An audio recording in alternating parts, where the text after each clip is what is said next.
అందరికీ నమస్కారం అండి. ఈ వీడియో చూస్తున్న ప్రతి ఒక్కరికి నా హృదయపూర్వకమైన వందనాలు. మీరు అందరూ బాగుండాలని కోరుతూ ఈ వీడియో స్టార్ట్ చేస్తున్నా. దయచేసి ఈ వీడియోని ఫస్ట్ నుండి లాస్ట్ వరకు చూడండి.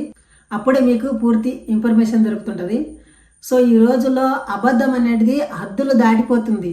అబద్ధం చాలా అవుతుంది. చాలా ఎక్కడైతుందంటే ఈ బైబిళ్ళ ద్వారానే అబద్ధాలు అవుతున్నాయి. ఎందుకంటే బైబిలే ఒక అబద్ధాన్ని సృష్టిస్తుంది. బైబిల్ అనేది ఒక అబద్ధాన్ని సృష్టిస్తుంది. అది నేను ఒక సాక్ష్య ఆధారాలతో సహా చూపిస్తుంటా. మీరు ఒక మైండ్కి తెచ్చుకొని నన్న మాటలు కరెక్ట్ ఉన్నాయా రాంగ్ ఉన్నాయా. సో దయచేసి నాకు కామెంట్ రూపంలో తెలియజేయండి. వీలైతే ఫోన్ చేసి కూడా మాట్లాడండి. డిస్క్రిప్షన్లో నా నంబర్ ఉంటుంది. అదేంటంటే ఆదికాండం 1వ అధ్యాయంలో 3వ వచనంలో ఏముంటుంది, దేవుడు వెలుగు కమ్మని పలకగా వెలుగు అయిందంట. సో ఆ వెలుగు ఎక్కడ ఉన్నది ఇంతవరైతే ఎవరు చెప్పలేరు.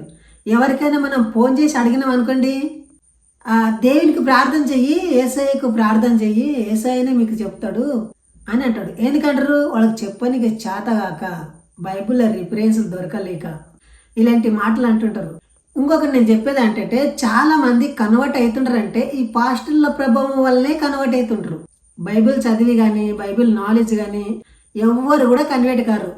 సో నిజంగా మీరు బైబిల్ని పరిశీలించి చదువుకోండి. మన ఛానల్లో ఇలాంటి వీడియోలు దొరుకుతాయి.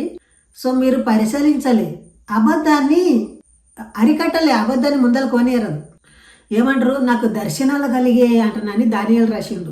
ఈ దర్శనాలు అనేది పచ్చి అబద్ధం. ఎక్కడ దర్శనాలు జరిగాయి. ఇంకొకటి ప్రవచనం చెప్తుంటారు ముందర వచ్చేది. సో అక్కడ ఏం జరిగిందంటే, ఒక ఎక్కడో అతని భజేంద్ర సింగ్ అని పాస్టర్ ఉంటాడు. అక్కడ కలకత్తా ఇంకా ఉంటాడు. ఆయన ఏంటంటే, ఎక్కడైనా ఇమాన్ కింద పడ్డది అనుకోండి, రాలి కింద పడుతుంది కదా, దాని గురించి నాకు దేవుడు ముందే చెప్పిండే, అందుకే అది పడుతుందని నాకు ముందే చెప్పిండే దేవుడు అంటేనే చెప్తాడు. ఇది అబద్ధం కదండి. అది పడకపోతేనేమో చెప్పకుంటే పడ్డ తర్వాత చెప్పిండు.